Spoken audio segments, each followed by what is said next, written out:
Hey, Link here. Happy New Year's, and thanks for joining me for episode 100, where I speak with Ray from Dirty Beast Games.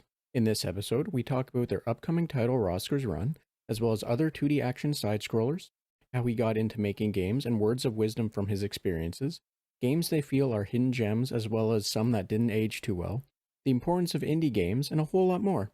Before we get started, don't forget there are links in the episode description that you can follow to learn more about Ray as well as the podcast. Also, don't forget to like and share the episode. Without further ado, enjoy episode 100.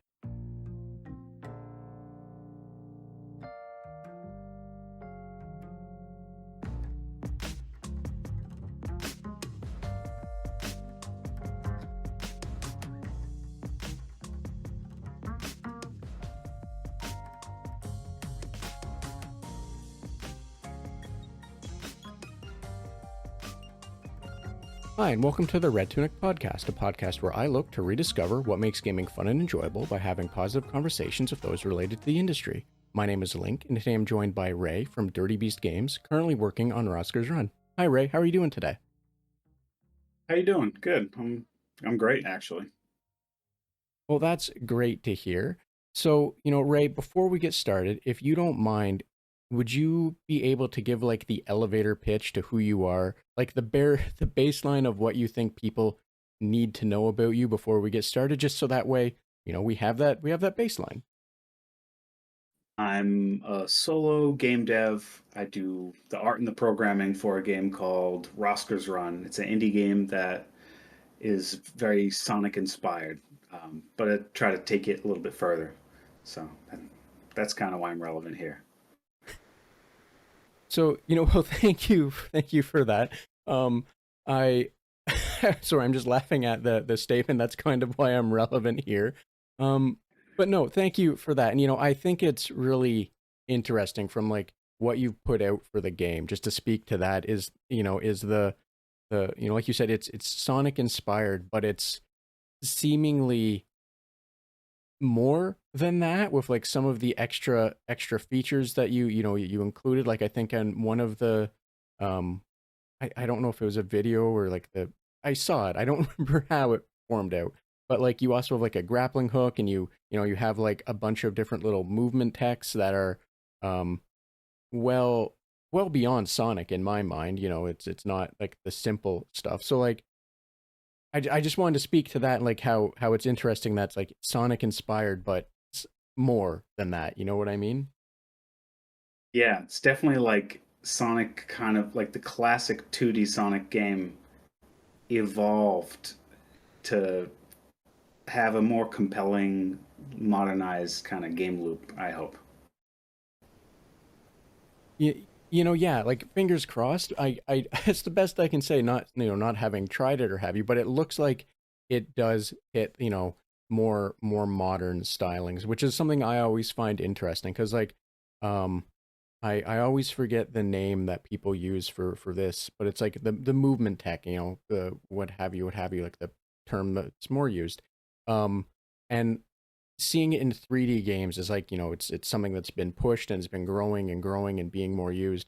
And like I can't think of many 2D side scroller games that like put a bit of emphasis on it like they do in certain ways. And it's, um kind of like I'm trying to think of the best way to put it. That's not like insulting to those games, but it seems like a little static in how it like can be implemented, right? Like like a grind rail in the same way that Sonic did, or what have you. But like the seeing like some 2D games where they're also stepping up with the like the movement tech, the options to just navigate around and everything. I'm always excited to see those just because I personally do better at like managing those games, but also because it, like for yours, for example, to speak more directly to it, the way that, it looks like you've done your graphics, your animation or what have you, it feels like, like that era. It looks like that era, but, more like higher fidelity. So it's like it looks like it nails it, but also looks more modern and current.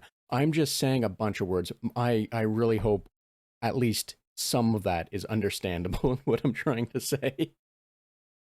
Yeah, I think Um, Kind of the way I think about it sometimes is if like we split into an alternate reality somewhere in the video game history timeline where we were starting 3D and we had just kind of like maybe postponed 3D another generation.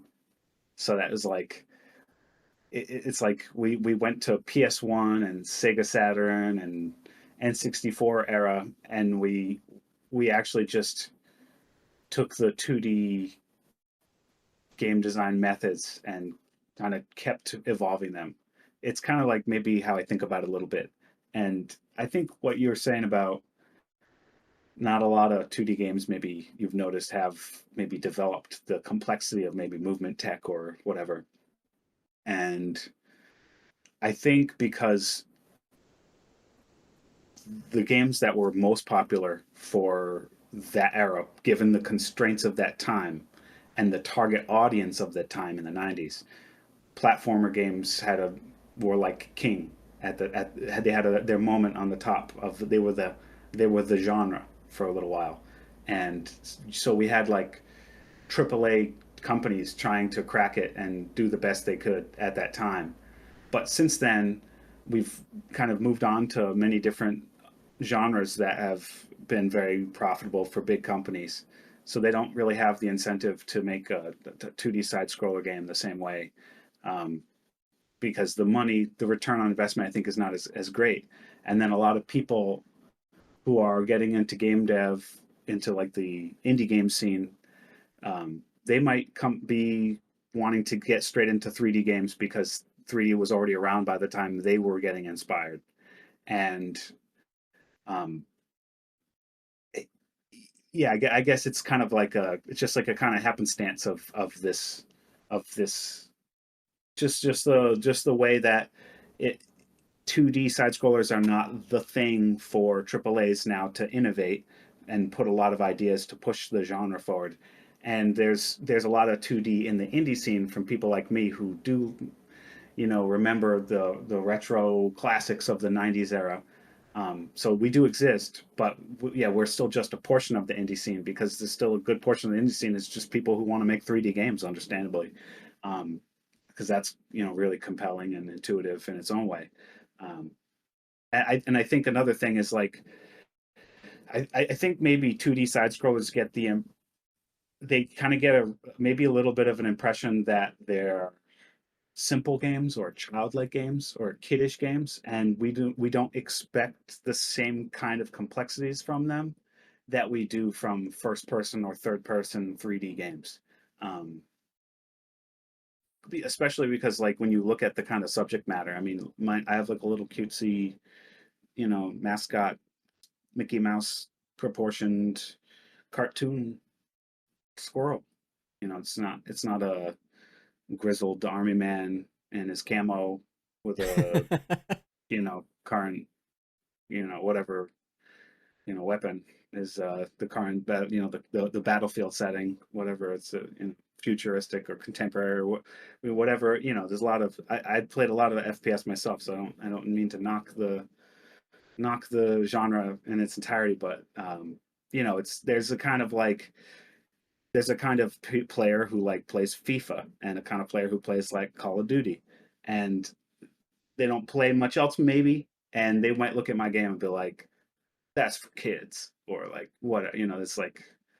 There's a little bit of I think there's a little bit of that, and so even if not everybody feels that way, you end up with a kind of trend, and people tend to like go where the money is, and the success stories we hear about, the ones that did get a good return, they did find a demo that was willing to come out and buy the game in numbers that really like make waves so that we would even hear that the game exists.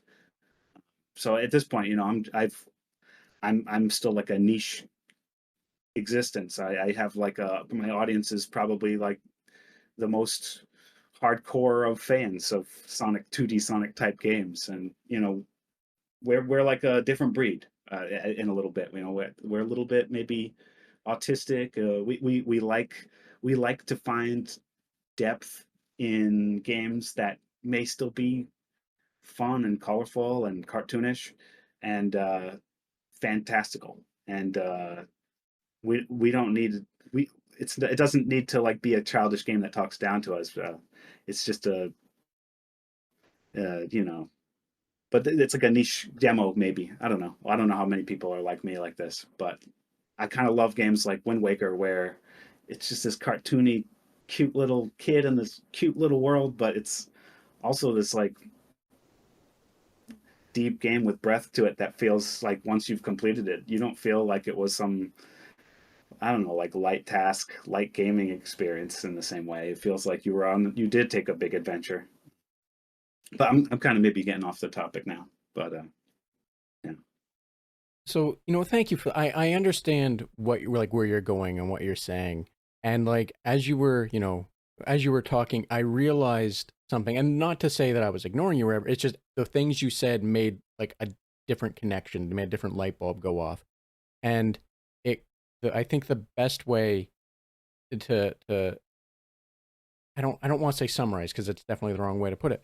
I think the best way to, like say what I was thinking from what you were saying based on, the idea that, if they took another generation to work on 2D platformers or, you know, um, like people that grew up with 2D platformers wanting to then make a 2D platformer but elevate it or what have you, whatever word you would like to use in a sense, um, is that like watching the Roskurs run and hearing you talk about the idea of if we had spent another generation on it and what have you, it's it's like the game looks like it plays the way that you remember like Sonic 3 playing, if that makes any sense. Like when you described it to your friends, like the excitement, the action that was going on, or like describing like how you played Donkey Kong Country, like the action and all that stuff, like the way you remember it, watching, like little videos or GIFs or what have you for Oscar's run. I understand what you mean by like, just taking the extra time to elevate it and what have you. But it's like it looks like the way I remember those games playing when I was younger, and that's definitely not how they played. So like what I'm saying, like it's exciting to see a game that plays like I remember those games playing when I was a kid. I know that's probably also a nonsense thing to say, and I apologize if it makes no no, sense. it's I like that you said that, and I kind of want to unpack it and kind of like psychoanalyze it a little bit because Sure. I think it's interesting because I've this isn't the first time people have talked about the nostalgia aspect or the kind of like rose tinted glasses effect or whatever. And I think it's kind of interesting because it's like when I said I'm trying to like modernize the game, there's this effect of nostalgia that I can kind of tap into by pulling from the aesthetics of the time, but then I'm no longer bound by the technical limitations of those era. Now, like I self-impose whichever ones I find aesthetically pleasing, and I break them. I break them when it helps. I break them in ways that I imagine that game developers probably wish they could when they were stuck in a lot of circumstances. And it is kind of an interesting thing how we do have these rose tinted glasses for these things that we grew up with. It kind of shows like our own kind of like creative mind is starting to like piece together this memory of something based on like new updated visual and audio and other data you get from video game experience now. You have like all these modern gaming experiences now, and you're filtering your memory through these modern experiences. And what your memory really is an emotion of like how fun it was at that time.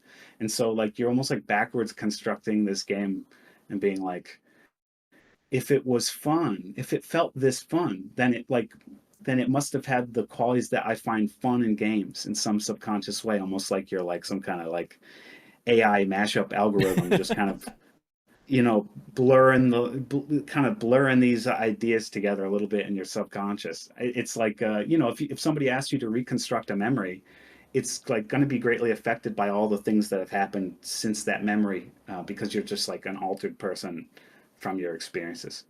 um, and I don't know where I'm going with this, but I just think it's an interesting thing, because it's like this niche that I'm kind of in right now, where it's nostalgic, but elevated or evolved or whatever you want to call it. It's kind of the rose tinted glasses nostalgia.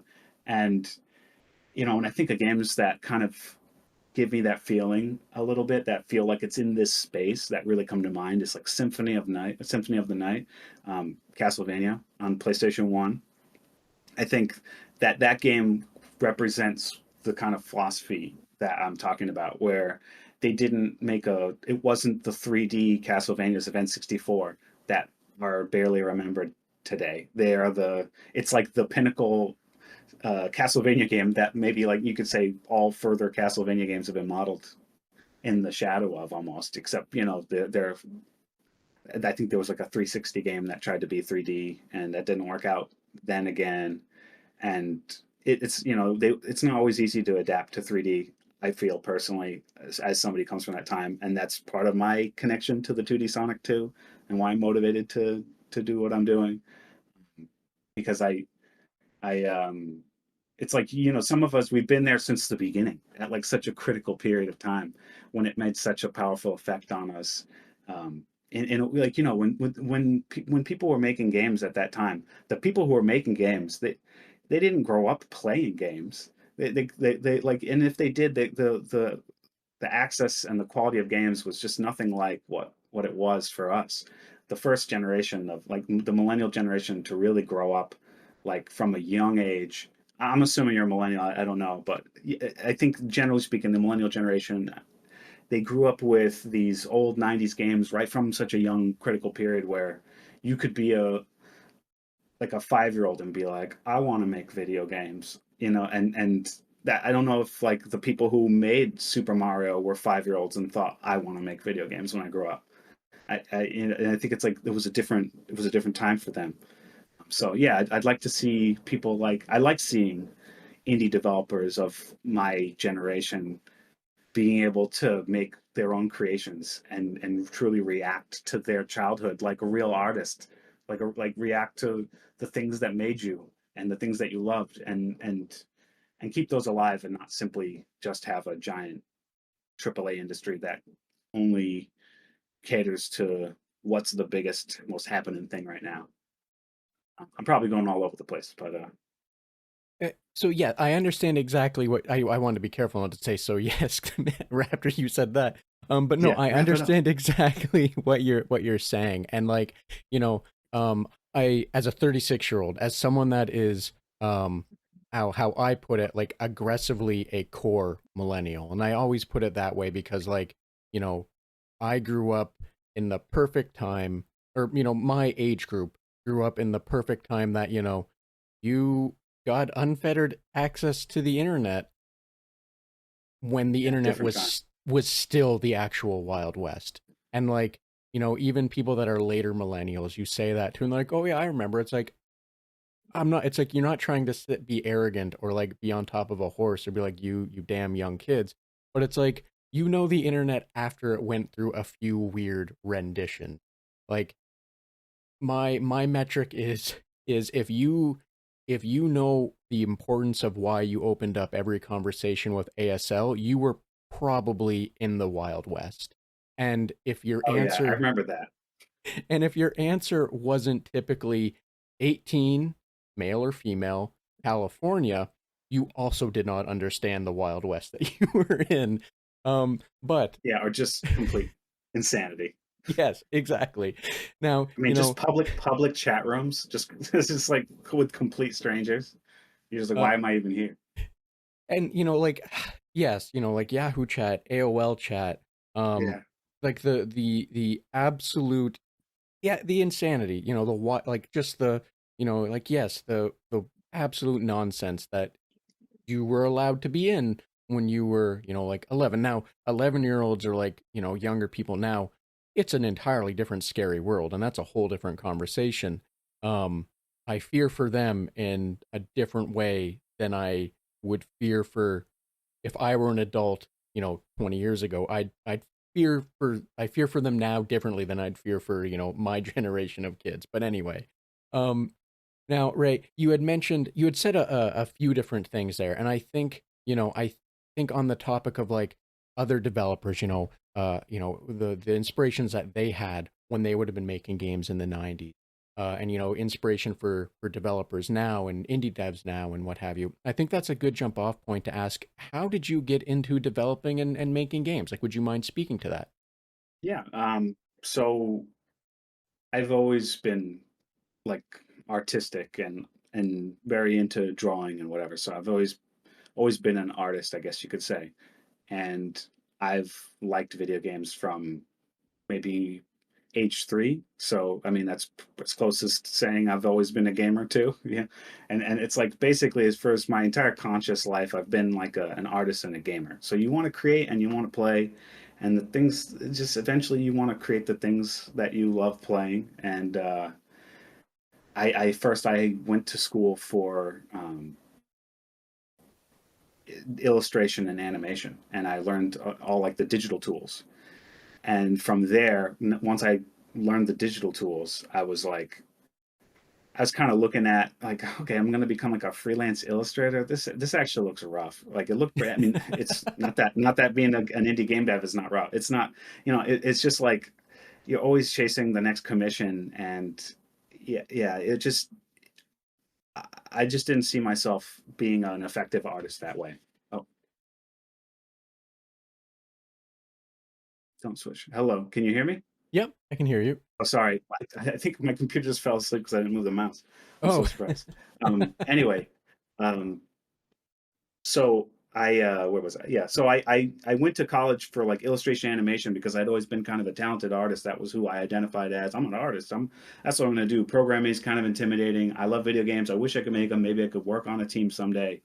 But I don't know if I'm the programming type. I was kind of intimidated by it. And then after college, I just started kind of seriously self-teaching by working in Game Maker, which was I actually first started dabbling in Game Maker and pixel art in like high school, and so we're talking like in the 2000 to 2005, 2001 to 2005 range. I was messing around in MS Paint and doing little animations and messing around with Flash and Macromedia Flash at the time it was.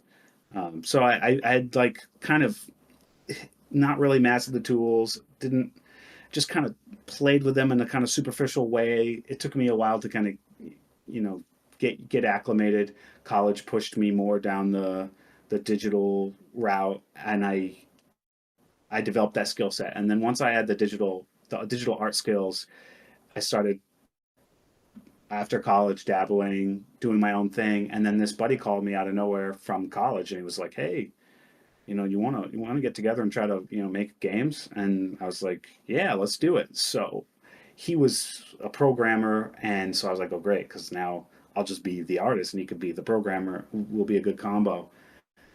And then we'll start messing around. And so we just kind of messed around for like a decade of just kind of developing, maybe like you could say like two major prototypes over a decade. What happened was I kind of regretted giving up the programming thing because I kind of offset that entirely to him, and I stagnated in that department of programming because I was still just intimidated by it all, and I kind of decided to no longer be intimidated and take it on, and I'm glad I did. Um, so I'm glad I just kind of was like, let's just stick it out and do some tutorials. And the greatest thing was that there was tutorials. Is that by the time that it feels like for me it's been a pretty easy on ramp because the every day that goes by the resources out there get much easier to develop with. The tools become much more accessible, and you have so many more options and so many more answers and questions answered, and it's becoming easier and easier for a creative artistic person to be able to like jump that technological gap, that that programming technical gap. It's getting easier and easier. So people like myself who are more artist than engineer or developer, um, we have a chance to make something. Maybe not the most technically impressive game from a programming standpoint, but something that games are art too. So there's in my opinion, you don't need to even be that impressive of a programmer to hypothetically make a really cool game. So it's mostly, I would say, the game development aspect of programming. It's mostly self-taught from following tutorials online. I use GameMaker Studio 2 currently, and I started messing around. Luckily, I started with the GameMaker kind of visual language back in high school, and that was a kind of good on ramp because it was a visual language. So I started to learn the logic there without really knowing the. I was intimidated by the actual script at first, as a lot of people are. But the tools are great, and if you're like somebody who's looking to just kind of be self-taught, which I think is totally a viable thing, even for people who find programming intimidating. Um, you'll find the resources if you look, I'm sure. And some of the resources I found that was great was um, there's these videos on YouTube, Sarah Spalding for Game Maker. If you're curious about 2D games, because Game Maker is good for 2D games. So if you're interested in 2D games and you're kind of more of an artist and you're kind of intimidated by some of the more complex programming, but you think you can do it, you could probably find a tutorial by Sarah Spalding on YouTube, and you would learn a lot to just follow those tutorials through. I followed an action RPG tutorial in 1 month. I just probably spent about 30 minutes a day for an entire month on that tutorial, and by the end of it, I like gained enough confidence to start this game, to start Roskurs Run. So that's how it's mostly self-taught using online resources, and a lot of people can do it. So, thank you for walking me through that, or walking us, I should say, anyone that's listening through that. That's really interesting. And like, as someone that went back to school for whatever reason to do design, I can empathetically relate to the getting out there and going, so what is this? And having to try and chase uh, you know, um uh contracts, chase freelance, chase all of that. That's, the nonsense that is. So like, I'm happy that you found an outlet to, and I don't want to say make use of, because that sounds like a little dismissive, but I'm happy that you found an outlet so that like you could bring the skills that you had from illustration and animation and like fold them into something else. Um, because it's always nice to actually um flex those muscles, use the things that you know how to do and feel confident in doing, and get to like see yourself doing them and be like, I did this. Now, I'm also curious, from everything that you've done, I'm wondering if you have like any words of wisdom or like lessons learned that you can share from your experiences. All right, so broadly speaking, I would say generally, life is a stamina battle, and you really, when people say it's about like creating little baby steps or creating small wins or being able to take the losses, it's like all the traits you need to just persevere essentially, and to just keep going, even if it's just 10 minutes a day, whatever. You just got to start these behavior loops, get so ingrained with them so that you like enjoy and love and are motivated and look forward to doing the thing.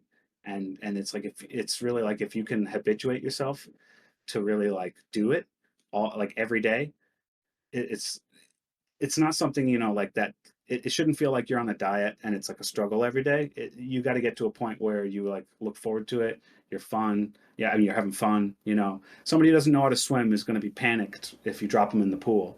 But somebody who's done a lot of swimming, maybe they've even been on the swim team and they've competitively swam, they can find some, there's like nuance and always more to learn. There's always depth, there's always growth, and you get into that just like somebody going to the gym might get into the workout or whatever, and eventually they can enjoy the pain from the workout. So sometimes we get averse at the beginning of something because there's pain points, because, oh, I'm not good enough, this is mountains too high to climb. The reality of it is that we're so intimidated by things more so than we need to be, and that just it literally is just one step at a time. Keep doing it, don't give up. It's about the days adding up. It's not about having to get everything done in one day or in one session.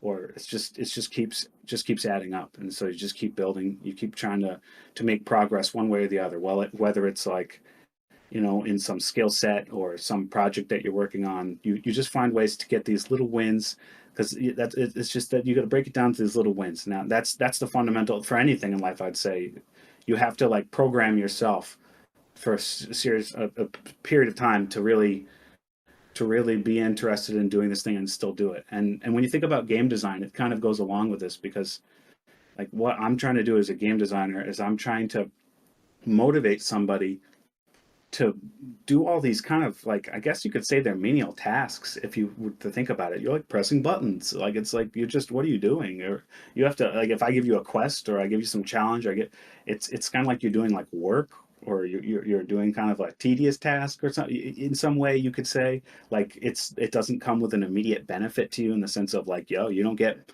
rewarded with money or tasty food, like nobody's, it's just like, why do you care to keep playing my game? Somehow I was able to create a kind of like reward loop for you that made you feel compelled psychologically enough that you felt like sticking around. And there's a state there where you need to have enough wins, and you also need to be able to overcome the losses. And there's a certain kind of bite-sized amount that you can break your little troubles and your challenges into, so that you can get enough wins, so that the difficulty ramp of the game, whatever the game is, whether that game is you trying to master something in life, whatever domain it is, you got to be your own game. You got to be like your own game master, and you got to like. It's great when you can get a mentor and a trainer, but we're not all that fortunate.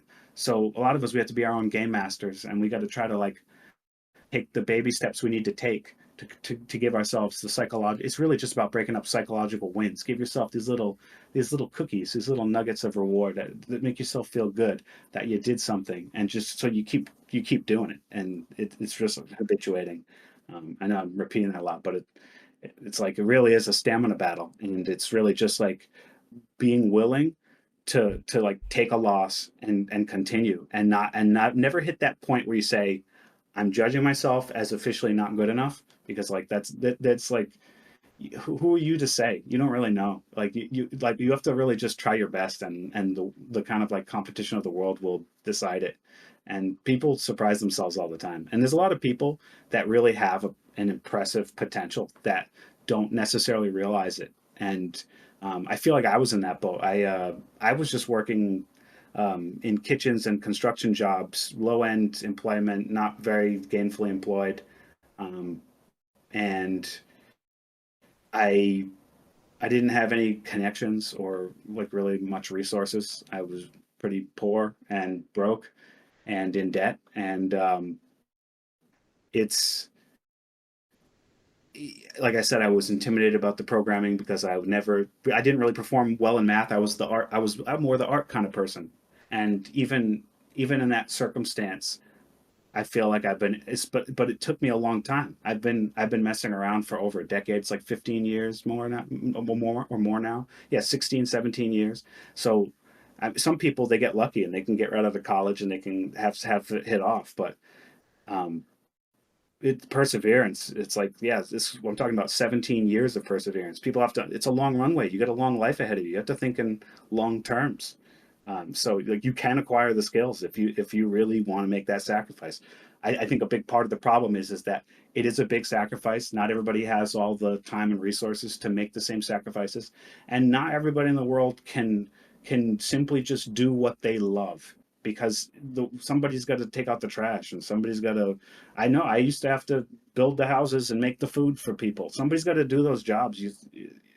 I know people are waiting for singularity or whatever now, but somebody has to do those things, and not everybody can be a movie star and a rock star. And not to say that I'm a movie star or a rock star, but like, it's kind of it's a luxury, it's a dream to be able to work on games and be able to do this. And a lot of people want to do this. So the only people who will be here doing this are the ones who just want it the most. And that's, you just gotta want it. And so I don't mourn the people who don't make it a lot of times, because they simply really didn't want it. They thought they wanted it, but they just didn't really want it. Um, uh, yeah. So that's my general words of advice as far as like um, trying to trying to habituate yourself and develop the skills required because it is so much a psychological game. As an artist, it really the whole it's a my philosophy as an artist, the way I look at it is like you're in like a psychological battle with yourself where you're constantly feeling like you're not good enough and the art you make is not good enough. And it's like it's a really big mental challenge. It's really difficult to be an artist. It's a difficult thing. It can be a challenge on your mental health because you're not going to get compensated. You're like imagine you spent 40 hours on a painting and people don't even want to pay you minimum wage for that painting. Like they don't want to. They're like that's not worth it to me. I got other things. I got mouths to feed. I got other bills. So like your worth as an artist is essentially just whatever you feel it was for yourself for doing it. And then yeah, well, I mean, I guess you're one of the lucky ones if other people want to pay you for that. And yeah, I didn't know if I was ever going to be quote unquote a lucky one. I still don't know. I haven't sold a game yet. I'm still working. I'm happy with the engagement I get. It feels promising. It gets enough to motivate me. So I'm going to give it my all. But yeah, it's a challenge. It's a mental health challenge to be a developer too. It's all especially as a solo dev. It's all on your back, and you're going to be judged by a lot of people, and you're going to get if you have a unique opinion about the world, or you want to have your own opinion about something, but then like if you're just somebody on the internet, if you're just some nobody, you can say whatever the hell you want, think whatever the hell you want. But if you're a person who starts to be enfranchised in a brand that you're developing, and now you're going to be subject to all kinds of standards and kind of attacks and angles from all kinds of people because it's kind of a battleground out there a little bit. And I know that artists we generally want to kind of cooperate and lift each other up, but it's ultimately still kind of it's a competition. It's an attention competition that we're all in. And yeah, I'm just rambling now, but I'll stop. But yeah, hopefully that helps somebody. So, yes, I understand what you're saying. The mindset of, not to try and pack it all up into a box, but just do the thing and keep doing the thing until that thing is like second nature, right? Just keep doing the thing. And I think that's always great advice because, you know, it's true advice, right? Like you used the gym for example, you gotta wanna go, you wanna enjoy the end results, or when it comes to making games or doing art, you have to work at it so that you enjoy the end result because an unfinished piece you're not going to like it, and if you never finish it you're going to be disenfranchised, or you're going to just be dissuaded from trying again. So thank you, because I yes, I understand. I think that's great advice, to just to keep doing it until you're able to just keep doing the thing, and then it produces something, and then you just do the next thing and you just keep doing it, right? Yeah, And and people underestimate really how much it takes, and because of that, they get intimidated once they get a glimpse of it.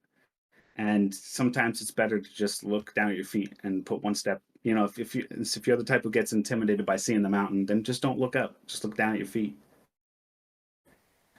yes, I understand. Yes, I understand what you're saying there, because it's kind of like walking like on a steep incline or at heights or whatever. Just don't look at the scary part. Just focus on moving forward.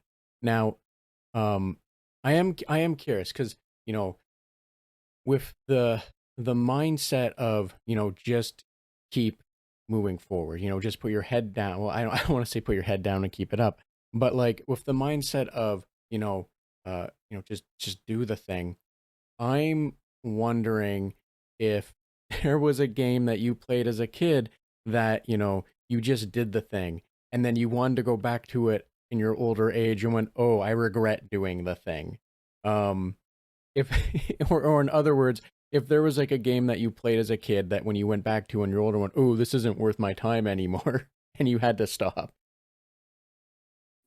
Yeah, I'd say there's a lot of games like that because there's a lot of like NES games that are kind of fondly remembered because that was just the critical period in my little boy gaming life.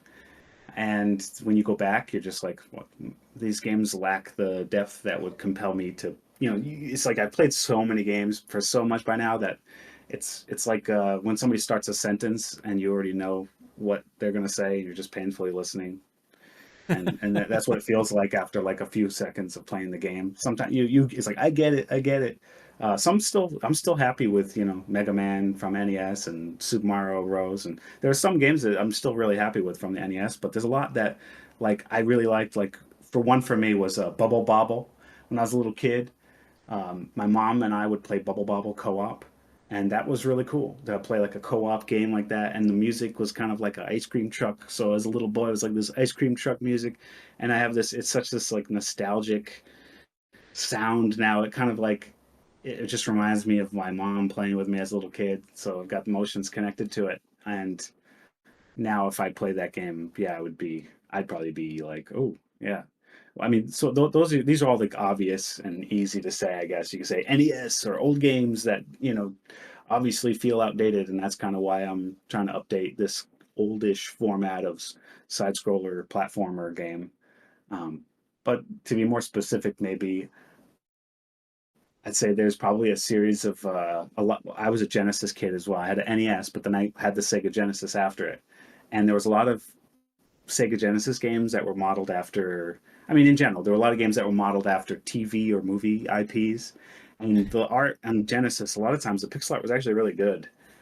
But you would play the game and it would be kind of now, and you just feel like, where am I going? Where am I exploring to? Like if you try to pull up like the Page Master on the Sega Genesis, you'd be like, oh, the art's kind of cool, and then you're like running around in this library, and after like 30 seconds, you're like, the amount of novelty I get from this versus the input and the time, it's not dense enough of a reward. From It's not rewarding enough. There's not enough graphical novelty, not enough storytelling, not enough game challenge, not enough depth, or not enough, not a not a broader game loop that really compels you. It was simply just that moment to moment and the desire to quote unquote beat the game or whatever. And that was all that compelled games at that time. And I remember my like grandfather being like, why do you like these video games? And I was just like, why would I not? They're awesome. But like as I'm older now, I look back at some of those games. I'm like, yeah, why did I like those games? It's like, yeah, it was kind of like dumb, some of it. It's just like, yeah, after a while, so much time playing a game, you're like, I probably played too much. I probably played a little too much games, and it's like it's okay because, oh, I'm a game dev. I'm gonna get a, it's gonna be like you said. I'm gonna be able to make use of my skills. So it can't it's worth it or whatever. But I definitely did play a little too much games, and if I wasn't a game dev, if it was an alternate life, maybe I would have gone back, and yeah, some of those games would be like, there's a lot of those old games that don't stand too well. But it's hard because when you think about games that you liked back then, you tend to think of the best ones, and the only ones you can really remember are the ones you like. It's kind of like a classic oldies song station where every song is a hit, but that's because it's like the survivorship bias, and that's kind of what happens in your head. I think the survivorship bias of the best of the best, so it's like my brain's like empty. Like I remember loving the game NES, Little Nemo and Dreamland, and I'm sure if I played it right now, I have like the ability to be like, this was good for its time, as like almost like a historian. But yeah, I wouldn't enjoy playing it right now. If that, is that a good enough answer? So yeah, I understand what you're saying. Now, in defense of Little Nemo, it probably actually would hold up better than you would expect it to. It is a little muddled in the nature of what it is, but I would say it probably holds up a little better than, some other games. That's my personal opinion. But Oh yeah, it's not even about yeah. I also held it to nostalgic memories. And I have tried it recently. Oh, and I'm only saying this because I actually recently went back and gave it a run. And it held up better than it probably should have or could have. Like there's far worse games that didn't hold up as well. Is all I'm really trying to say for Yeah, you that can one. like mount creatures, so that does like a depth there. That's Yeah. kind of cool, right? Um That game has a special place in my mind because it was one of those games that I had before I was like even full. My mom bought it for NES before I was like even fully a conscious enough being to remember that we even had this thing. And so it was just this kind of like faint memory that I would like have in a dream. This little kid on a bed floating. You know, it's like I just picture this, and for like years it was just show up in my dreams. It was so weird. Like I would go in somebody's attic and I'd like open some drawer and I'd pull this game out, and then I was like emulating in college, and I eventually came across, and I was like, this is the game. I was like, after all, it's like I still have those moments every once in a while. There's like some old that hidden gem, but yeah, I mean that game, like the graphics actually still pretty good. It's not a bad game. It's not a bad game. It's just like it's just it was good. It was good for its time, and yeah, maybe I would have to check it again. And you're probably right. It probably does hold up better than a lot of games like, the obvious, obviously bad ones like what angry video game nerd would talk about, Duck. Frankenstein or whatever, or Dr. Jekyll, Mr. Yes. Hyde or whatever. Yeah, Yes. that's what. Yeah, the chaos. Yeah, I'm sure there's so many things like that. I don't even have a memory because you're like you play them when like I played a lot of them after the fact, emulated in my college years, and yeah, didn't spend that much time. Now, Ray, I want to ask this because this is kind of like the other side of the coin. And that one is there a game that you did enjoy as a kid, or maybe modern, like in modern, it doesn't have to be older. But is there like a game that you have in your memory that you enjoy that you don't feel gets enough credit? Mm, Sorry, my computer kind of slept. You said a game that was, it doesn't have to be modern, but it could be modern, Uh, or it could be old.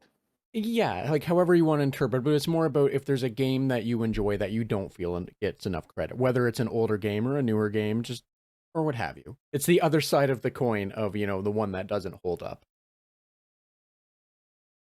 Well, there's this game that I absolutely was obsessed with that is kind of basically just offline and defunct now. It's called Awesome Knots, and it was, in my opinion, for its time, it was just exactly what the MOBA genre needed to do, from my liking, because it took the MOBA top down view and it switched it to a side scroller one. So you still kind of get the ability to kind of see all around you, but then you get the whole added benefit of gravity. And then because of gravity, you have all kinds of fun movement gameplay mechanics that come from it, from dealing with gravity. Gravity just makes things movement more interesting than a top-down space, in my opinion, because top-down spaces, almost every movement is just some kind of uh, like preset distance dash. Everything's just like a teleport or a dash of a preset distance. But once you have gravity, now you have a form of momentum, even because you accelerate as you go downward. But it was a MOBA, meaning it was like a multiplayer online battle arena. So it was a 3v3 online multiplayer game, and it was a MOBA. So you would fight little creeps, and you would fight the enemy and try to break their turrets down and go to their base.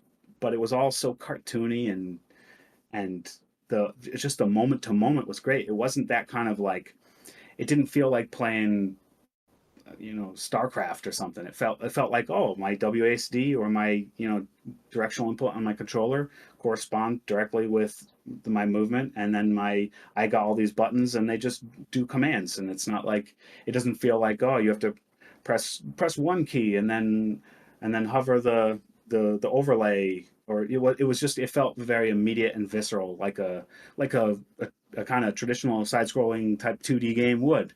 And it was just, the art was good, the uniqueness, the style. It was a cartoony, fun, uh, silly, but it was one of my favorite games of all time. And it didn't have a big enough audience. Everybody kind of, we had a boom of MOBA games at the time, I think, and a lot of people ended up losing their player bases to the big two, League of Legends and Dota, and kind of a lot of these littler games just kind of dried up. And it's really hard because they're an indie team and they're trying to make a multiplayer online and compete with these big games. It's like a behemoth task. I I couldn't even appreciate it fully at the time, but now I understand, how difficult that is to maintain and to make it and to monetize it and to keep it up when essentially like there's giant competitors who gain the benefit of having that pre-installed player base. It's kind of like the difficulty if I were to try to clone one of the social media giants, and like I said, come on over here to this social media giant clone. It'd be really difficult because essentially people would have to leave the biggest, most populous kind of public square where the benefit is that they have access to as many possible people as possible, which is the whole point, and then come to this place where they have access to fewer people, and it's that kind of network advantage of just being the bigger player base. I think you end up having better matchmaking, and people are less frustrated, and the less wait times and so forth, they're better skill matched. And then these smaller games, they can't maintain a large enough player base, so the like quality of the matchmaking is just worse because of it. Just it's not something they can really control against. It's a player based issue, and that's it's unfortunate because the core game is so fun, but a small player base can be utterly stifling to a multiplayer game like that. So Awesome Nuts, amazing game for its time, really good. I feel like we might see a comeback. Who knows? Because I think Atari bought the IP, which is interesting. I'm not, I don't know really a lot about what Atari's been doing these days. I can't say I'm particularly optimistic about them as a brand or anything, but it is interesting that somebody thought it was worth buying the IP. So I'm kind of curious if we'll see more from them.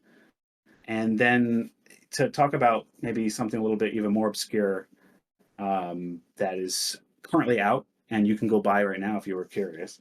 Um, this is a cool game called Robo Dunk, and I really enjoy it. I play it with my friends when they visit, and it's like a roguelike robot basketball game, and you can play co-op against the whole roguelite adventure, or you can just play local multiplayer. And so it's just if you like roguelites and you like competitive and co-op, it's really fun. It's Robo Dunk. It's definitely overlooked. I see these people with cool games all the time, indie games that I'm like, this looks really cool, but it's hard to market. So not enough people know the game exists. It's like things like Rocket League explode or whatever, and they have that like virality or whatever, and then you play a game that feels like it's like, as far as you're concerned, when you play it, you're like, this is at least half as good as, like from a gameplay perspective as Rocket League or something, but it's not gonna get half as much attention just because, yeah, it's just such a challenge to market. That's the biggest, most difficult thing. And so this list of games that could be good that that didn't get the right attention, and you could easily just say like most indie games essentially, like there's a lot of games made with love that don't get a lot of attention. um there's just almost too many to count uh, off the top of my head. But yeah, I guess if you go and look at my Twitter and you look at the people I'm following, you'll probably see a bunch of them. If you want, if you're a curious type and you want to see what's some cool indie games, go check out my Twitter. Look who I'm following. This You're going to find a list of a bunch of indie devs, and most of them probably deserve more attention than they are getting, in my opinion. So, thank you for speaking to all of that. I remember I played Awesome Knots for a bit. I agree it was a Oh, you did? fantastic years ago. Yeah, I got it for free when I went to my first PAX, and I think they were handing them out for free. So back when it Oh, was oh, a wait. paid game. So like Wait, I wait. Sorry to interrupt you. sure. Was that PAX East then in 20 what 17? What is it? I believe I got it from PAX Prime. I don't remember when I got it anymore, to be quite honest. Um, but I got it for free from like a handout at one of the PAXs, and I played it for a bit at that point because it came out in 2012. So I want to say it was PAX Prime, quote unquote, when that's what West was called. So years and years ago now, and I enjoyed what I played of it. It's unfortunate that didn't survive because it was an interesting, as you said, it was an interesting way to present the MOBA, like the just the that it's, instead of it being top down or over the shoulder or what have you, it was a much more interesting approach to it when all the other MOBAs were similarly, were, I don't want to say samey in a negative way because they were all trying to still be Dota or League, but they were doing it with like their own flavor, with their own well thought out themes. And then this one came along and was like, we're doing our own thing. And so yeah, I agree. It was a when I played it, what I played of it, I enjoyed. It was interesting. I like the recommendation for Robo Dunk. I've written that one down because that sounds like it would be interesting. And I also the idea of you know uh I'm trying to think of the best way to say it, of just following more indie games because like they are probably don't get as much love or attention as they deserve. I am 100% on board with that messaging as a whole because as you said, being an indie game dev is hard. Making games right now, regardless, is hard, and even harder for indie game devs where there's uh, less funding or there's you know um, where there's potentially less advertisement, which means you don't have as much opportunity to get the same amount of ingredients in the pie, or however you want to phrase the not getting enough people not being able to find you and get their fill or what have you. So like I 100% also uh I stand by is the wrong way to say it. Agree with that line of thought, with that messaging, because yeah, it's important. And the more I always like, the one thing I like about indie games, or the one of the things, not the one thing, but one of the things I really like about indie games is that you have people that are taking risks and they're doing what they think is important, or what they like, they're making the game for them and they're not as beholden to like corporate overlords, or however you want to phrase that. So like having more people making the games that may be more niche targeted based on what they like, but then there's lots of people that like those kind of games. Similar to like for Roskurs Run, there's a lot of people that like Sonic like games, or Sonic esque games, or what have you. And then feeling like they are, like I said earlier, watching the gameplay for it is how I remember Sonic playing. And like so, like there's the niche audience is is smaller, but still there's enough people there. So that's one of the things I like about indie games is that they're the kind of game that you probably enjoy is there. You just have to find the dev that's making it, right? And like, It's like music. Yeah. yeah, exactly. And like going through, if you like a musician and they're like, this is the music I like, you find music that you might also like because it influences them. And in your case, looking at who you're following, looking at the devs that you are participating or interacting with, or what have you, what have you, what have you. Um, like that's a great way to also try and find more games that deserve attention, right? That deserve a piece of the pie. Uh, and something that you very much, possibly, weird phrasing on my part, something that you very well could enjoy as well. Just you never knew about it, right? So like, yeah, I 100% support the idea of what you're putting down, of like, following, going and checking out other devs, seeing who they're following, seeing what they're putting out, seeing what inspires them and what have you. Because you never know what you're going to find and what's going to speak to you. Just because like the ocean's so big, you might as well go looking, right? Can I add to that? By all If means. you happen to find your if you happen to find yourself at one of the PAX events or any major gaming event, potentially others around the world and wherever. PAX East is what's easiest for me, so it's kind of the big one that I attend. But I attend other local, smaller ones too.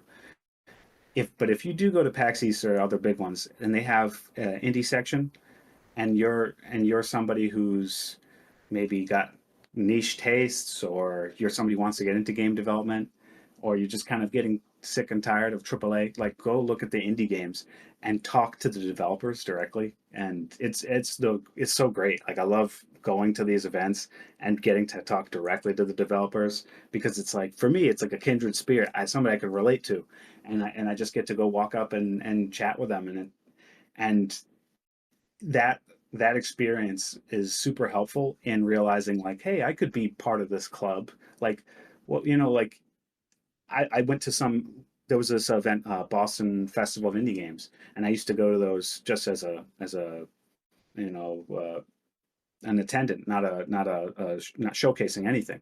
And I would see all these games, and eventually I feel like, hey, I could be here. Like, this isn't outside of my reach. And so eventually I made a prototype to be there. And that was part of my development, kind of going back to that earlier question.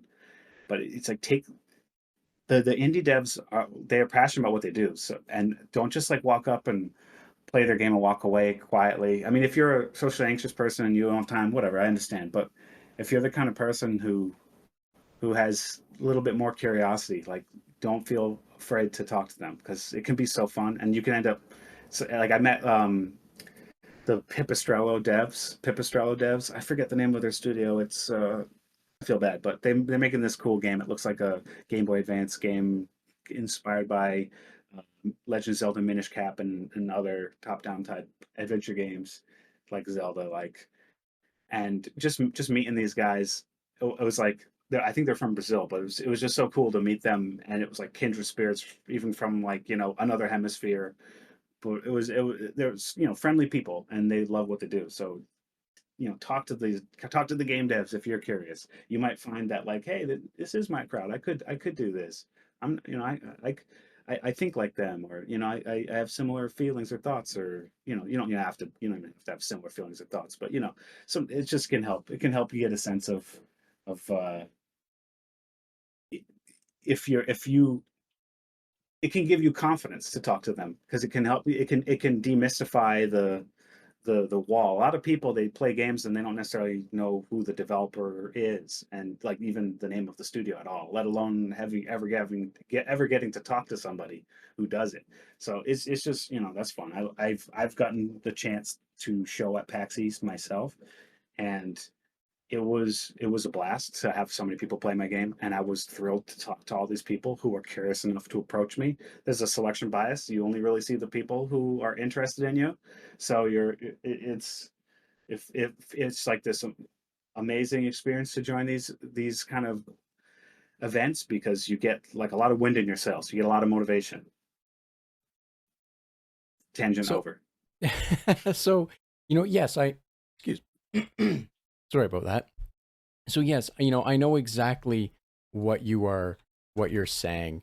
Um, the, the exposure that you as a developer, but as a, as a gamer, as a person that enjoys video games, or however you want to, like, label yourself. Um, yes, I also agree that that is a fantastic thing. One of the things I don't know if they're coming back. There was rumblings that they might. The Indie Mega Booth. And that was always one of the highlights of PAX for me. Now, I know that the section that was the Mega Booth kind of still exists, but it's not as unified, in the sense that it's not under one, like, organization, right? It's not under one thing. So it's a little more, have to apply, and it's a little less, what have you. Um, Whether that's a good thing or a bad thing, I don't really know, because I don't know the politics of it. But for the politic, what I do know, or from what I've heard, is that Indie Mega Booth in general was a fantastic organization. So, like, I hope they come back, and I hope that they are able to, get more people into seeing indie games, because, like, you're right, because that was, as I said, one of the highlights that I always had was being able to go talk to a dev, um because, like, like I said, I've always enjoyed indie games, so just being able to see that and talk to the devs and, like, hear what it is that's inspiring them, or giving them, like, reason to do those games, or what they also see on the floor that's interesting and everything, is, like, it's awesome. And like you said as well, as someone who's playing the demos, it's also great to talk to the devs and, like, see that they are happy that someone is interacting with them in a positive way, right? like being able to straight up just be like, this thing that's happening right here is fantastic. It looks great. It plays. It feels nice. What have you? What have you? What have you? Right. So like, yeah, I understand what you're saying. I agree from all all angles that, if you have the ability to go do it, interact with the devs, interact with the people that are making games you're enjoying, or games that you don't know that you're going to enjoy it until you see them, because one, it's going to keep inspiring people to make games knowing that there is an audience for it, and also you're going to get to see the people that are making these games. And like, when kind of like the Wizard of Oz, when you pull the curtain back and you see that it is a human being making the video games, like you've discovered and the other people have discovered with you, like when you see that the person making the game is just another person, like a much it's much easier to make that connection to the game and be able to like support it, because you're no longer supporting this like logo or whatever. You're supporting a person that you interacted with, that was cool, that you enjoyed your time with, and that you also enjoyed the game, right? So like, Yeah. yeah, from all angles is, yeah, everything. Yes, yes, I completely agree. Sorry, I'm also starting to ramble and losing the plot of, yeah, just, No, I yeah. agree with you though. Yeah. Um, but yeah, like, yes, yeah, 100%. Like I said, I agree. It's like going to like a small farm stand and talking to the farmers who tell you like the process of how they locally produced, the goods that you're purchasing. It's kind of like that's a premium experience now. That's like it's not something that a lot of people get. A lot of people, they're going to go to like Costco or whatever their local supermarket is, and they're just going to get large quantities of plastic wrapped foods from wherever in the world was the cheapest place to produce it. And it's like this kind of disconnected international brand with some kind of logo facade, right? Like with no real relationships other than just business relationships to like supermarkets and whatnot, versus like going to like a local farmstead or whatever, like that farm stand that like sells their own. Oh, we grew this corn here, and you buy it there and take it home and you eat this fresh thing, and who you talk to, the people, you saw the people. Oh, these people actually do it. They do it with their own hands in some cases. I know, like it's not just this factory mass produced thing with all these like layers of incentives from people who have to take huge cuts and publicly trade it or whatnot. It's good to go small with a lot of things, and art's kind of one of those things too. Yes, yeah, yeah, I 100%, yes, I agree completely. And I think a lot of people, also will agree, once you get exposed to it, you start to realize like, oh, that's Ted grew that corn, or that's Bill drew, did all the artwork for this, or what have you, right? So like, yeah, 100%, I agree with you. It's very important. It's really cool as well that you get to like have that experience, and like, then you're a cheerleader for someone. You're not cheering on McDonald's, you're cheering, you know Jim, the guy who made your hamburger at his local mom and pop place or Yeah, whatever, right? don't become like a warrior in the Burger King McDonald's battle. Like that's like you just got like, you got tricked. The world is full of these kind of things where they just like they want to recruit you to be one of their little army men in their army, and they got all these people shouting back and forth, Burger King, McDonald's, and it's like it's okay to have Burger King, McDonald's sometimes. I'm not telling you never do it or whatever, but it's like don't take on the brand identity and as like part of your mantle and your identity. And yeah, don't be a warrior for somebody's brand. Just try to like you know find and make relationships with your own relationships. Yeah, I don't want to go too far into it, but yeah, it's just like yeah, the faceless logo big thing. You have to know that there's like layers of people getting paid way too much money to make decisions that are against the interests of the people who make the games themselves, who are under them, and against the interests of the people who buy the games and play the games. and their job is really just to figure out how much can they extract from their own employees and from the people they sell the thing to. And they're so it's so impersonal. It's some publicly traded company, and they're really just they're like, probably legally obligated to be as soulless as possible. That's so I that I don't want to be like super elitist about this or whatever, because I'm not saying, oh, you can't buy a AAA game, don't do that. But like, I'm not saying you can't go through the McDonald's drive-through. Shame on you. Like, I'm not gonna. I understand there's nuance to life, but I do feel a little bit. There's a reason why I rather take the risk of being an indie developer than try to work for some big company with some big established brand where I become more disposable. I'm not really fully utilized to my full capacity, and then I'm kind of stifled by essentially like all the countless layers of strategies that a big company has to employ to keep itself going.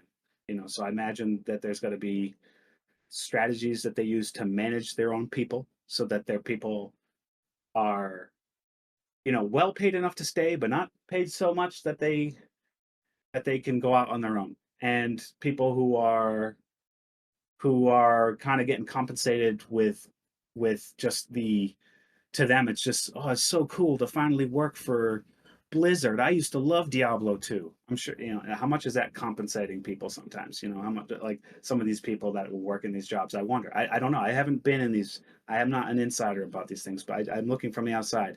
So, I'm willing to allow nuance where there is nuance, but I can't help but imagine from the outside looking in, from my perspective, it looks like a lot of these big corporations just have so many layers of incentives that are at odds with good game design and the people who make them. Like in many cases, I feel bad for the developers who work for these big companies, because they it's like you get like NDA'd, so you can't even like show off what you're doing, and then like people will all hate you because some corporate decision that you didn't make, because your name is on it. And it's yeah, I personally, I feel like it's like now's the time, if you have the creative spark in you and you're the kind of person who upholds these institutions, to just flee them and be independent. So I'm trying. I understand exactly what you're saying, and it's hard. Um, it's hard. I don't want to get on my own soapbox. Is really where my hesitation is right now. So yes, I understand what you're saying. Time and place. I yes, capitalism is bad, and the metrics in which capitalism drives things is horrible, and what it ends up creating, on a larger scale. And like the faceless people, the faceless logo, as you said it. Like, yes, I understand exactly what you're saying, and that's part of it is, support the people, support the developers, not the. I'm not going to support Blizzard, for example, but I'm going to support the people that work at Blizzard, because they are people that are going in, doing their best, and hoping that they make a difference, right? So, like, not to say that's not what you were saying, it's more just adding on, and in agreement that, like, Right, right. you Yeah, know, there's probably a lot of people that really put in their like blood, sweat, and tears. And they're yes, and if anything, I'm just saying they're probably not even being fairly compensated. And then yes, their creativity is being like transformed and like corrupted by the people above them who aren't investing the same blood, sweat, and tears. And it so they can be unfairly hated in some cases, the game developers who are kind of stuck between a rock and a hard place. So yeah, I'm not to insult them, but if anything, I'm spreading some sympathy to those who are inside these systems to some degree. Not all of them though. Some of those people are bad people in my opinion. They're just like tools. They're just tools of uh of an oppressing force. And yeah, I don't know, like, to say like capitalism is totally bad or whatever, because like I'm trying to sell my game, and I'm trying to like compete, and I'm trying to like make money. I'm trying, like, I am trying to make money. But yeah, I mean, I'm not like a sophisticated enough guy to tell you what specific kind of capitalism it is or whatever. But Yeah. I can't swear. I'm not swearing entire economic systems one way or the other, but I can just witness this tendency of these kind of publicly traded companies to have this. If that's what capitalism is or whatever, then that's what it is. But yeah, these publicly traded companies, I'd like to believe I could be in a world where people, little people like us, can still trade our stuff, and if we work hard and if I could decide to take the day off, but if I decide to work extra hard, I want to be able to be rewarded for that. Like we want it. So I still want some incentives. I'm not knocking marketplaces entirely, but I do feel that the marketplaces get kind of bullied by these big fish, these big companies, and they're not their incentives are crazy. You said you wanted to avoid again on the soapbox. I won't go any further with it, but I'm at the same time I'm kind of curious what the soapbox was going to be. Um, I can't get on the soapbox. That's Okay, the okay. best I can say. It's a very dangerous, slippery slope. All I can really say, the short version is that it is a damn shame that Yeah. as you said, it's hard to knock capitalism when you also want to, you want to make a living off of doing what you're doing, but you also want to be able to trade the thing that you have to, to also for people to enjoy, right? So like it's it's incredibly nuanced, but it's the short and long is it's a real it's really like capitalism is a monster that has created a situation where we need to participate in it even with all its flaws because the alternative is very difficult to survive otherwise, right? um It's like we're all in some kind of giant Mexican standoff, and we can't like take the guns off each other. yes, Just like exactly, right. Yes, that is a good apt analogy of that because the moment one part starts to crumble, regardless of if someone else can get in there or they can't, but like everything is holding itself up on this like really shaky, Mexican standoff where, once one person's guns go down, it's who knows what's going to happen. But anyway, that's a very dangerous soapbox for me to get onto, just because I have many deep opinions on things and it turns into a horrible rambling mess. Um, now, Ray, to very abruptly and obviously change the subject, I'm curious, outside of games, what is it that you do to enjoy your life? How do you relax? What have you? What have you? So yeah, like that's how I'm gonna change the subject to focus on outside of gaming. What it is you do to you enjoy doing, and if it is gaming, by all means, that is a very valid answer. I still like to ask. yeah. So when I'm not making games, I'm playing games, which is a pretty common thing I imagine for indie developers. Those are two sides of the same coin, I guess you could say. But yeah, outside of that, it's really just I spend time with my family. I do the things I have to do, and then I just spend time with my family. So it's literally just make games, play games, spend time with family. Not necessarily in that order. It's just those are the three things I do. So I have a small toddler, my son, and um, we both my wife and I essentially because I'm doing this game dev thing, so I'm just home all the time. So I'm a work from home situation, and my wife is also in a work from home situation. So luckily we can be here, and so we get to be here all day every day with our kid while working, and just so it's a lot of work to try to make a game by yourself and raise a small child and just kind of keep the house going. So there's really nothing else to me. I'm a boring person now. I don't have a social life anymore. I don't. It's just make the game. It's just the grind period of my life. I got a small kid. It's just like now all my meaning is channeled to like do right by him as best I can. So it's given me a lot of purpose and a lot of meaning, a lot of motivation having my sons. Give me a lot of motivation for my game development, and it kind of created that ultimatum. I basically began Roskurs Run 1 month before my son was born, so it's kind of like I had to make a big decision. I was working on a previous project called Feral Frontier with my partner at the time, my friend who I was telling you about earlier from college, but the pace that we were going at was just too slow. He's working a full time job. He's got a small kid. It was a really slow pace, and I just felt like I need to kick it into high gear because I got, my own son, and I don't want to be stuck in the situation where it's been 17 years. I've just worked whatever odds and ends jobs my whole life. I want to get this going, and I want to be able to have it in place while I, raise my child, because it's a lot easier to be here with my son than it is to like leave him here with his mother all by herself while she's also working. So it's good that we can share the burden. So it was super motivating to to start a family, and it's like like that 9 months of my wife being pregnant is kind of like it's a time to transform yourself and get ready, and yeah, that's it. Just I ride bikes sometimes with them. We go for bike rides. We go for walks. I take them to the park.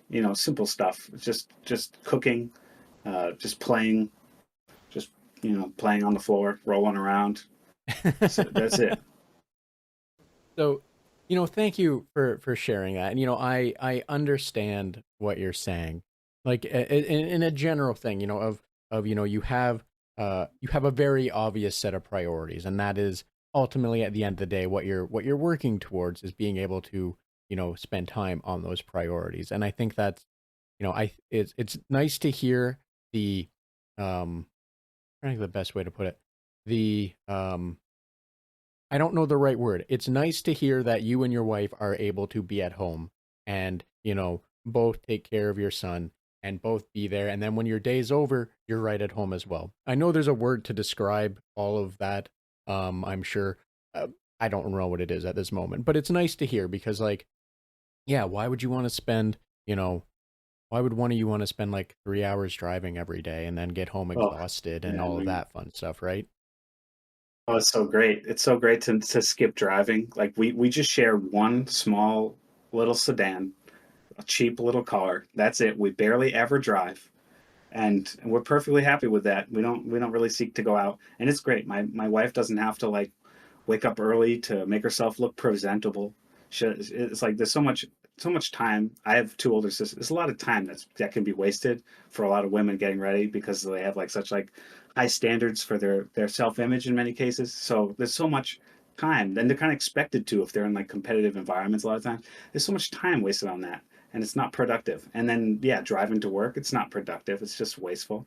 So it's great that we can do this. We're lucky. Like I'm fortunate. I recognize the the the luck I have. I consider myself a lucky person because I'm not funded to do this. Like basically, I'm funded by my wife at this point. She's the breadwinner of the house. She's just like she's a rock, and she believes in what I'm doing. So I'm just super lucky that she really, you have to have a lot of patience to believe in an artist and be with an artist like myself for so long and really still believe.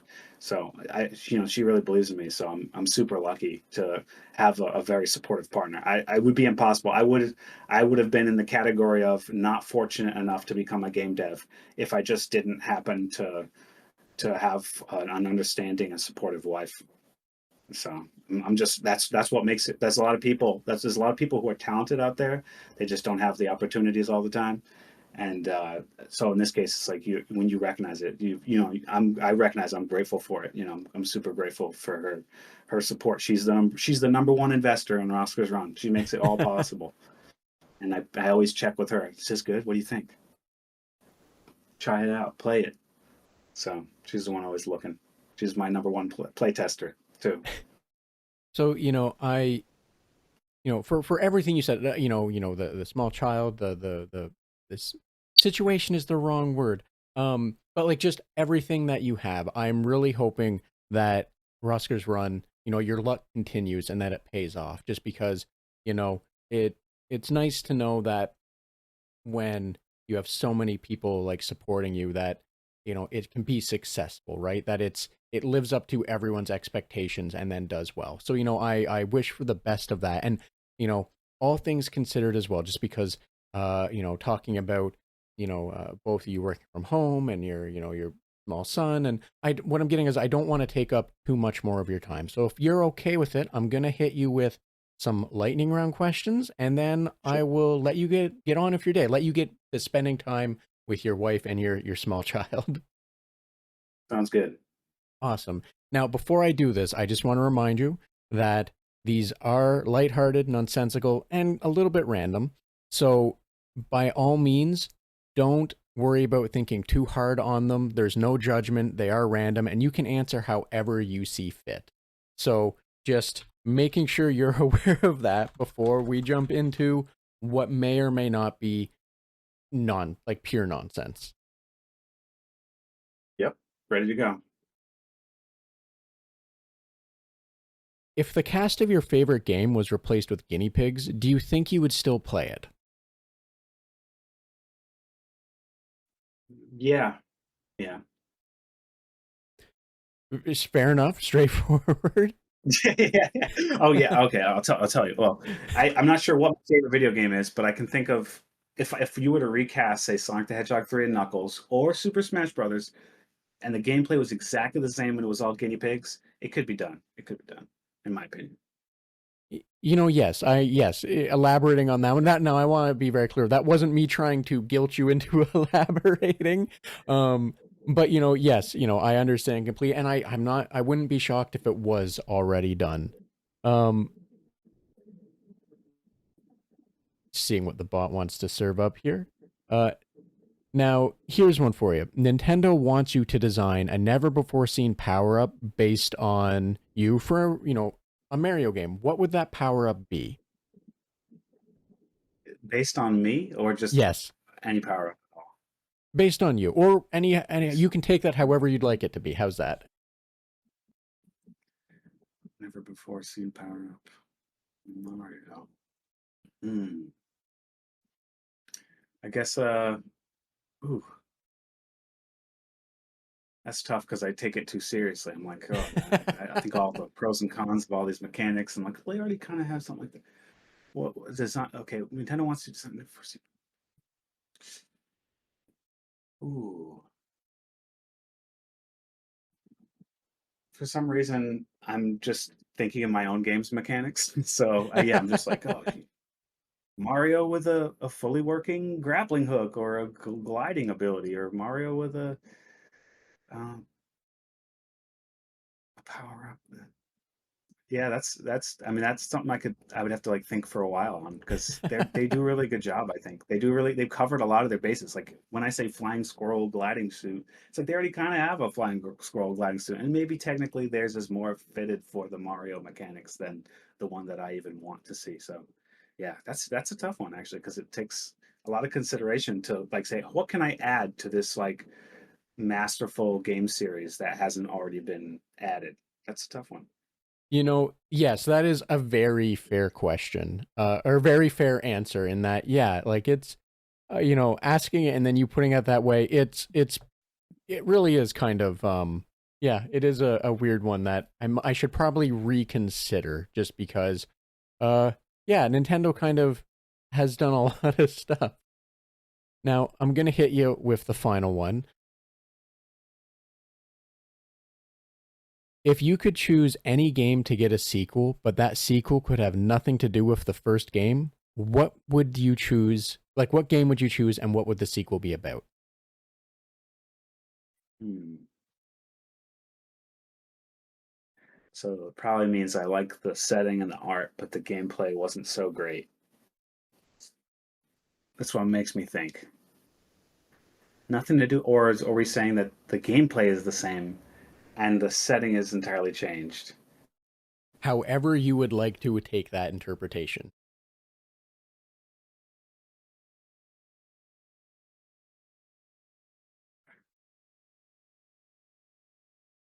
If you choose a game, get a sequel, but the sequel had nothing to do with the first game. What would it? Hmm. For some reason, my mind is going towards JRPGs as a genre, but yeah, it's all on how you interpret it, I guess, because it's like because in a lot of cases, you could say that each installment of like Dragon Quest or Final Fantasy is kind of like a sequel that has nothing to do with quote unquote the previous game or whatever. Um, hmm. But yeah, I guess they already do that. Um, it is a weird question. It's a weird question because it's like, am I really attached to an IP's gameplay mechanics, but I hate the aesthetic of it, or vice versa? That's a tough one. These are tough. This is very specific. Yeah, it is that is hard. I mean, a sequel game that have nothing to do with the first game. I'm sure that you could find some technical answer where like the first game was really strange, like Street Fighter. Its first game was maybe you don't want to play that, but this is a cool sequel. This Street Fighter or whatever. Um, they all kind of there's some instances of that already, I guess, if that's how that is. These are hard questions, these ones, because they're so specific, and it's like I have to recall this like database of video game knowledge I have, and then my thing's not running too fast right now. It seems I'm gonna have to say I don't know. I guess if you could choose any game but a sequel, uh, but nothing to, like why how would it be a sequel if it had nothing to do? So I guess however I want to interpret it. Okay,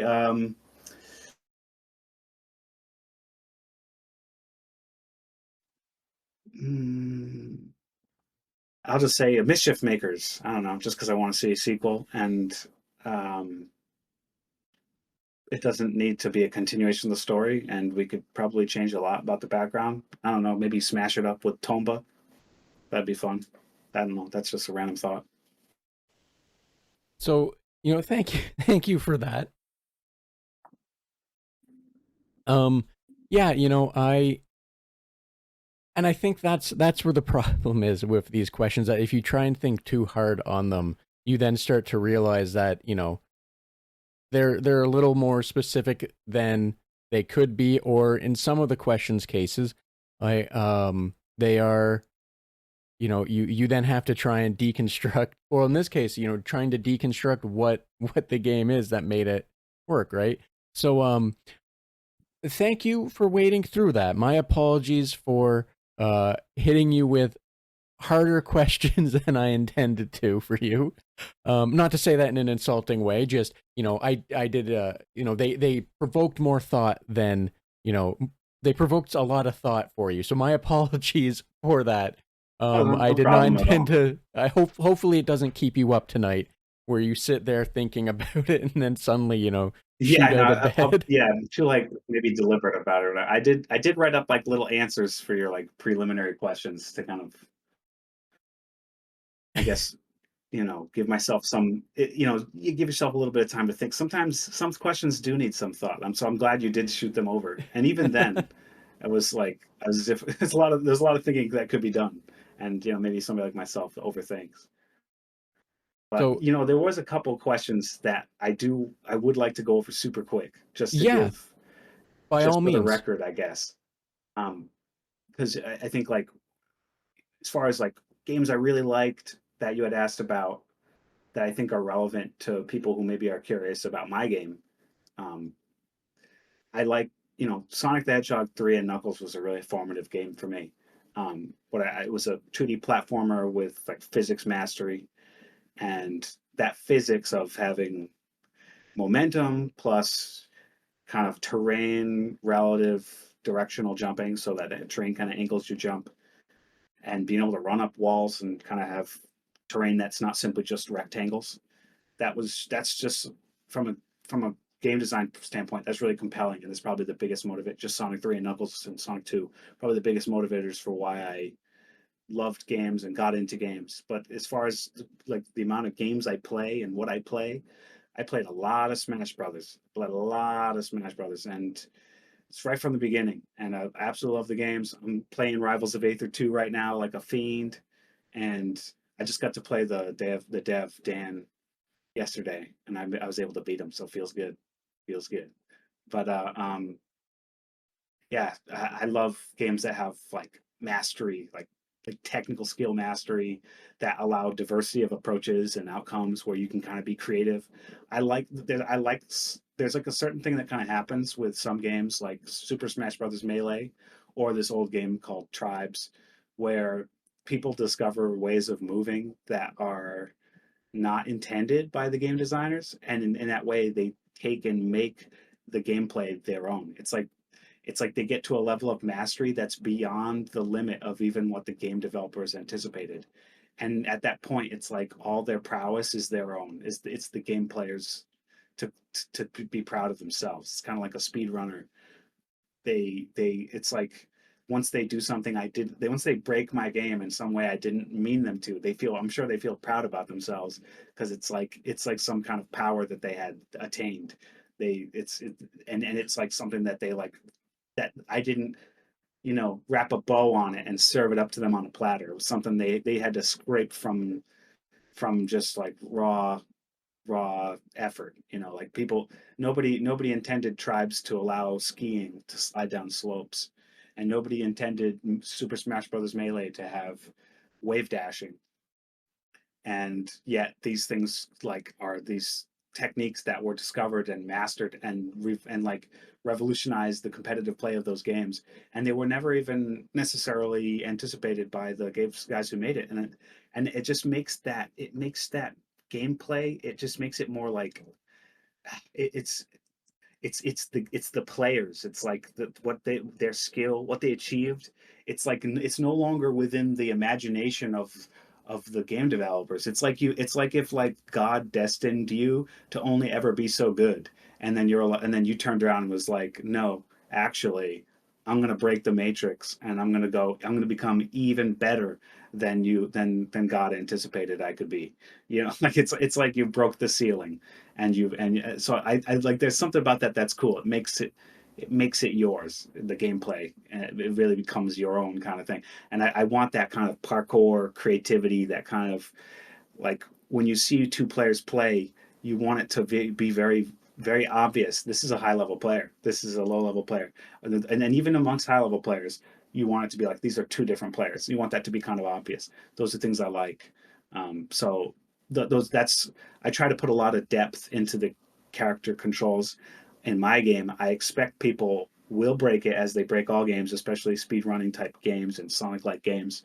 Um, they will break it and they will do weird things I never anticipated, and I'm gonna have to come to terms with that. And maybe some of it I'm not gonna love, but I understand the fun of people discovering that. And I kind of I try to put so much depth into it that like somebody will find out the optimum way and I didn't know what it was, and I kind of like that a little bit, as a game player. And so I kind of want that as a game developer in my game. I want people to be kind of like, yeah, expressive. It's like I want to almost feel a little bit like, I don't know, like you got your own style, like you're playing Tony Hawk and you got your own tricks. Like if you're your own skater, you got your own tricks, your own stat sheet. I'm trying to do that in my game in some way. You got your own character stat sheet, you got your own equipped items that kind of change the way you behave. So those are the things that compel me as a game designer, is to make something that allows for a depth of mastery. Um, that's a big part of it. And then I think like there was a couple other questions you had. I'll just go over them real quick. You said like what do I like playing these days, or genre I like playing, or what do I play? I've been really into roguelikes. I like the trends of roguelike games in general these past few years. I think there's a lot of compelling game loops that happen in that genre, and I I'd kind of love to make a roguelike myself, and I seriously considered making my game a Sonic roguelike at one point, and I actually started to develop it that way at one point. And I'm returned to the Metroidvania format, which I initially set up, but it was like this tangent I had to see through. Um,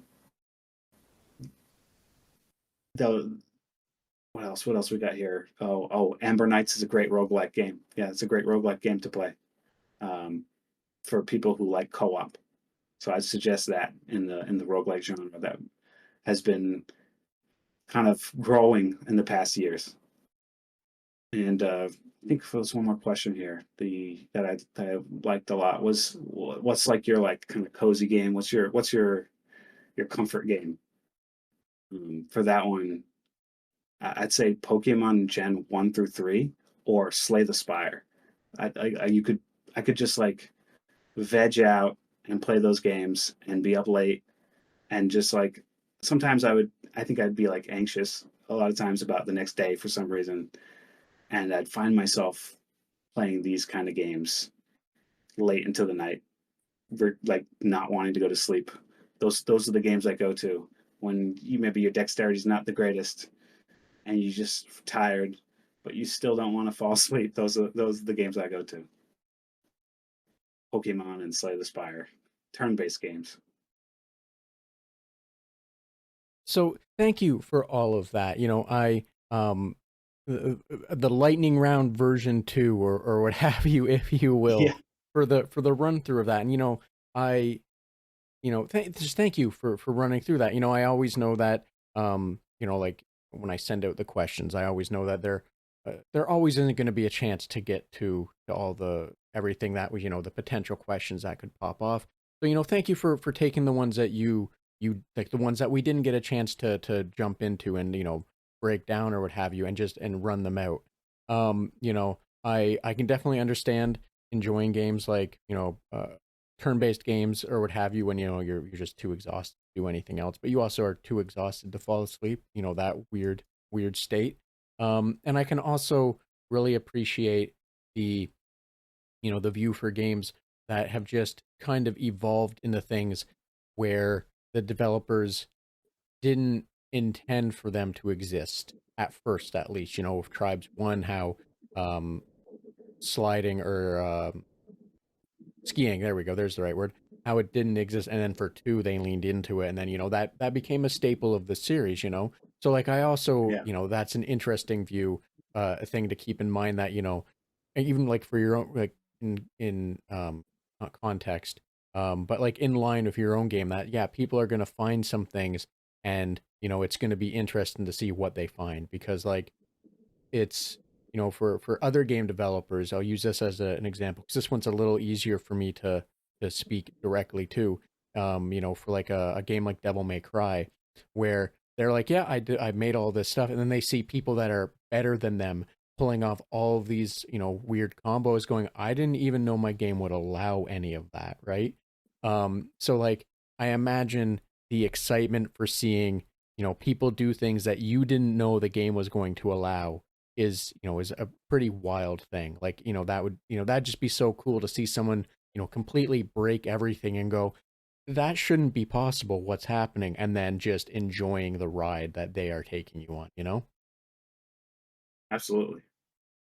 Um, but yeah, Ray, but as I said, not to dismiss the lightning round version 2, and the rundown of all of that, and try and kick you out the door. That's not, it's Yeah, not in the yes, aggressive yes. nature of what I'm trying to I'm a do. type that goes on a tangent. So like I was like, oh, maybe I should just cover these things because I've been talking so long on the other stuff, and um, I felt bad.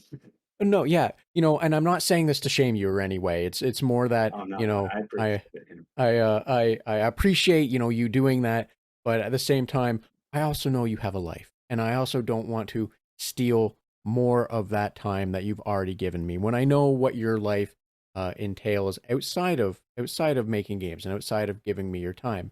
So with that in mind, as I said, I don't want to keep you too much longer. But if there was anything else you did want to throw out there, if you wanted to go for a round 3, if you will, or even like another cool game, or something else you're doing that you want people to be more aware of, by all means, please let anyone know.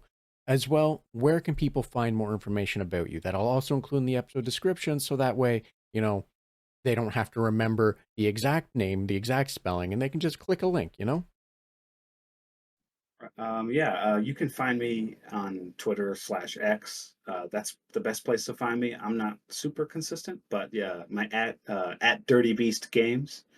Um, that's all one word, no underscores or anything. So that's the best place. I have an Instagram and a TikTok technically, but those are pretty dead. Twitter is pretty much where I do everything. So check out my Twitter. I'm an infrequent poster. I try to show cool things when I have them. So if you're curious about my game, please feel free to check it out. And as I said, that'll definitely be in the episode description for you, so that means people can just click it. As well, as we talked about earlier, they'll also be able to click into that and see who you're following and see what other devs, you think are doing cool stuff, as well as seeing the cool stuff that you're doing. I just wanted to do a quick callback to that earlier, not to drag people away from admiring the cool things that you're doing, because like I said, watching the stuff that you're posting, that you have posted for like what you can do in the game. That's what made me go, "Oh wow, this is how I remember like Sonic 3 playing when that's not how they played at all, Like it's seeing those things is what made me go, that's how I remember, like that's what my nostalgia glasses say those old games were." So I'm, definitely recommend checking out your Twitter to see those kind of cool things. So that they can also get excited about the game and support it and support you when it comes out, because the game looks cool. I'm looking forward to it. I'm looking forward to supporting you and making sure that, you know, you can to keep doing the things that are cool, right? So, that's a really weird roundabout way for me saying I'm wishing you all the luck. Sorry. Oh, no, I appreciate it. No, I totally, it's not weird at all. No, I appreciate the blessings and the added attention. And marketing's a difficult thing, and it's fun to talk to people about something you're passionate about. So it's cool also just to come on here and just shoot the shit about my thoughts, because who even cares what I think about video games? Like only people who really like yourself will would really care. You might like boomer parents. They're like, oh yeah, okay. I don't. You never get to talk like about this stuff usually. I go to the supermarket and see strangers, and I have a toddler around me all day.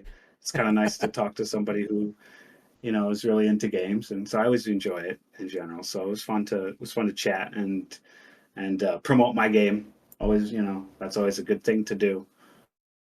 And yeah, I'm looking forward to seeing people play my game. I can't wait to see people play it. I'm like dying. I feel like people are gonna say this feels good. I just feel and so I might have a demo. I'm not sure yet. I might have a demo. I'm thinking about a Kickstarter coming up, maybe as early as May, and there might be maybe there will be a demo with it. I'm not decided yet.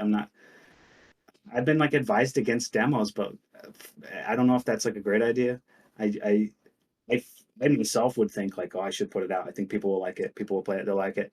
But I myself kind of don't like demos, and I've been advised against it. So I don't know if I should, but it's something I'm considering. There will eventually be a demo before release for like a Steam Next Fest, I'm sure, close to release. But like as far as like something playable within the next year, I personally want to see that, but I don't know if it's like good business sense or whatever. And I think people will like it. I think people will be like, this feels great, but there's some kind of weird psychology sometimes with people where they already like like why buy the cow if I've already tasted the milk kind of thing. There's a little bit of that effect.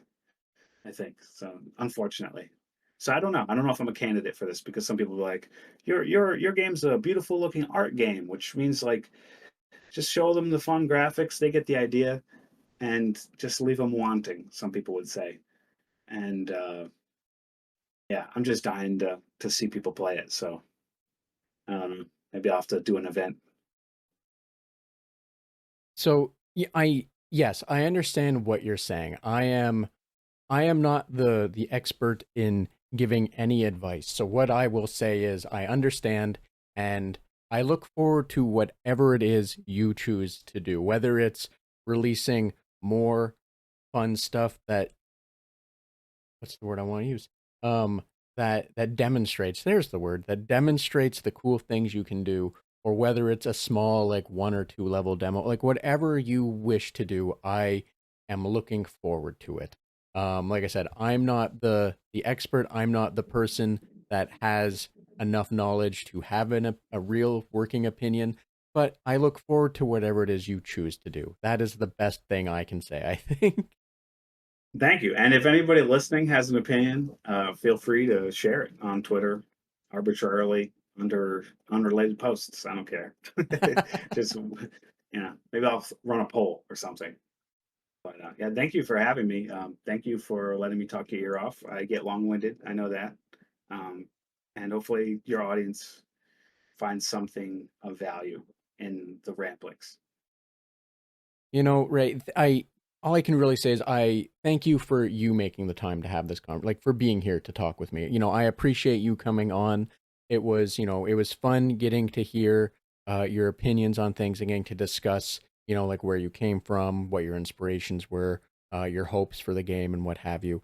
So there's just a lot of stuff that was said, and it's hard to try and encapsulate that all here right now.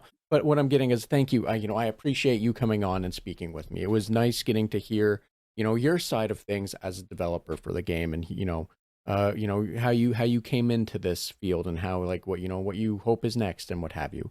But outside of that, like I said, I don't want to steal more time than you have already graciously given me. So if there wasn't anything else, I will definitely let you get on with your evening. All right. Thank you very much. You're more than welcome, Ray. And also, thanks again for making the time to be here and have this conversation with me. And thank you for joining us on the Red Tunic podcast, as well as a special thanks to Ronald Jenkins for the use of the title track from Roads Deep. As well, be sure to check out the episode description for links to socials, websites, and other means that will allow you to learn more about or support Ray and the podcast. While you're doing that, share, like, follow, and whatever else you think makes the algorithm work. Thanks. Till next time.